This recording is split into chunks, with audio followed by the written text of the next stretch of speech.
Egypt, which has dispatched its 27th aid convoy under the Zaid al-Izza provision of honor from Egypt to Gaza initiative from Rafah to Gaza via Karm Abu Salim border crossing. The second batch of Egypt's 27th humanitarian aid convoy has departed towards Gaza.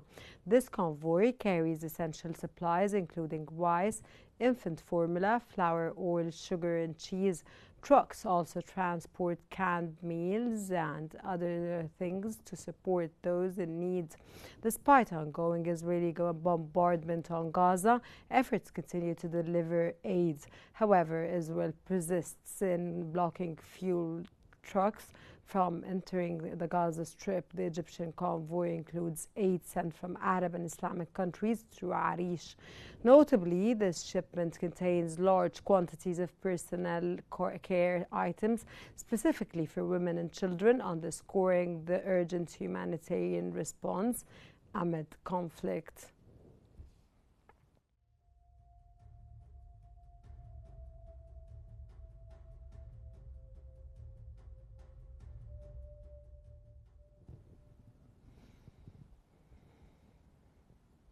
Egypt's Foreign Minister Badr Abdulati has highlighted the rapid worsening humanitarian crisis in Gaza, warning that conditions have reached famine levels. That came during his meeting with U.S. Senators Chris Van Hollen and Jeff Merkley, where he cautioned against the grave consequences of expanding military operations in Gaza. The Egyptian Foreign Minister firmly reiterated Egypt's absolute rejection of any plans to forcibly displace Palestinians from their land. Abdulati also listened to the senators' impressions following their visit to El Arish and Rafah, where they observed Egypt's ongoing efforts to deliver humanitarian aid to Gaza's residents. The discussions underscored Egypt's commitment to alleviating suffering and upholding Palestinian rights. Senator, it's good to have you here. Egypt's Foreign Minister Badr Abdulati has affirmed Egypt's commitment to achieving a ceasefire and ensuring safe humanitarian access, praising Slovenia's balanced stance on the Palestinian cause. During his meeting with Slovenian Prime Minister Robert Golob at the B-led Strategic Forum, Abdulati condemned Slovenia's recognition of Palestine last year and urged the international community, especially the EU, to pressure Israel to hold severe violations and end starvation tactics. He highlighted existing European mechanisms to support ceasefire efforts, emphasizing strong Egypt-Slovenian bilateral ties. He also encouraged expanding cooperation in energy, transport, ports and labor, inviting Slovenian investments in Egypt as a gateway to Africa and strengthening political consultations amid Slovenia's UN Security Council membership.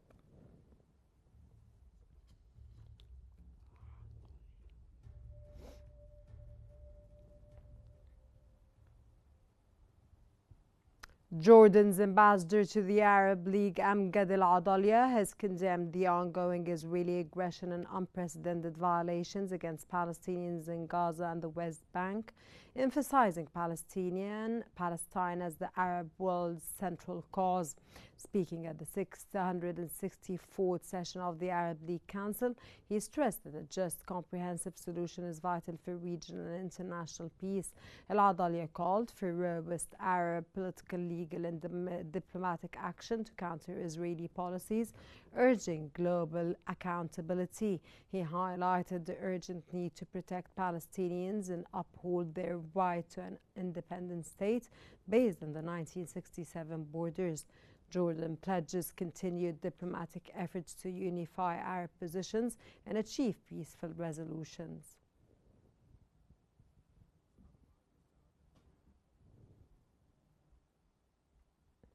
Gaza-based health authorities have announced that the death toll from Israeli attacks on the Gaza Strip has climbed to over 63,500 and over 166,600 were wounded. The Gaza Ministry of Health has reported that hospitals in the Gaza Strip have received 98 dead and 404 others injured in the past 24 hours.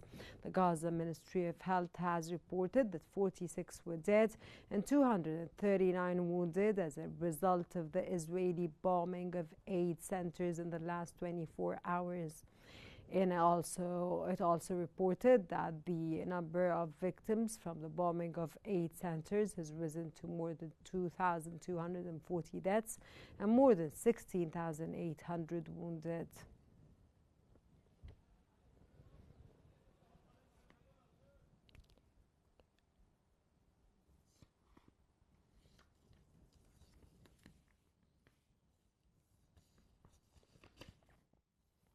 Today, approximately 46,000 Palestinian refugee children began the new school year in UNRWA-run schools across the West Bank, including 5,000 first graders starting their education.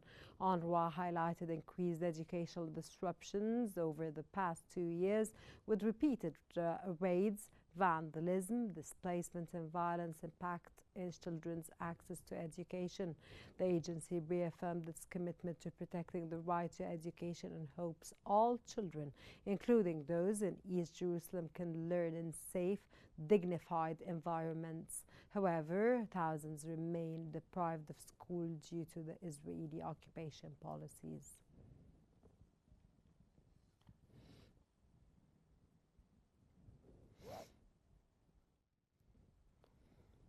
Israeli Prime Minister Benjamin Netanyahu has rejected National Security Minister Itamar Ben-Gvir's and other ministers' request to vote on a partial detainee release deal. Netanyahu declared the proposal off the table during a security cabinet meeting, citing U.S. President Donald Trump's directive to ignore partial deals and decisively resolve the Gaza conflict.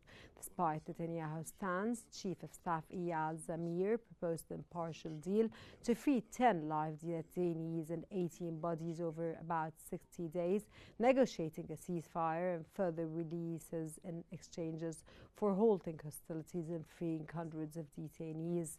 Some ministers opposed Zamir's plan, while Netanyahu warned of a high cost for territorial concessions and firmly rejected the vote.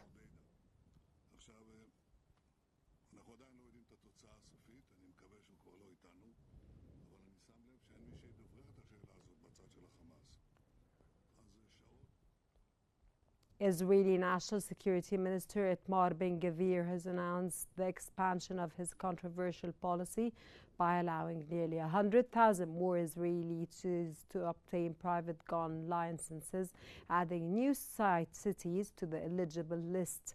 Since the policy is launched in late 2023, about 230,000 new firearm permits have been issued, including to settlers in the occupied West Bank. Settlers have frequently carried out violent attacks using firearms against Palestinians, causing deaths, forced displacements, and widespread property destruction, including the uprooting of thousands of olive trees. Ben-Gvir's policy has intensified tensions amid ongoing conflict and accusations of settler terrorism targeting Palestinian communities.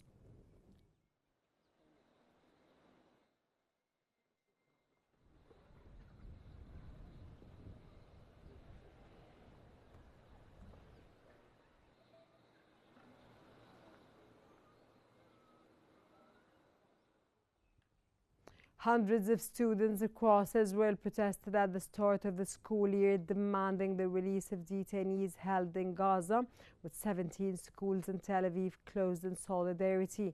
Protesters carried signs highlighting the ongoing detaining of 47 Israelis and refusing to accept coexistence under such conditions.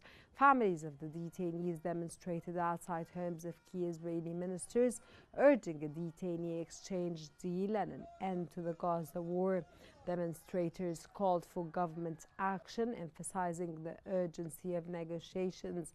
Families reported a proposed deal is currently under negotiation, but has not yet been discussed by the Political Security Cabinet amid escalating ground operations risking detainees' lives.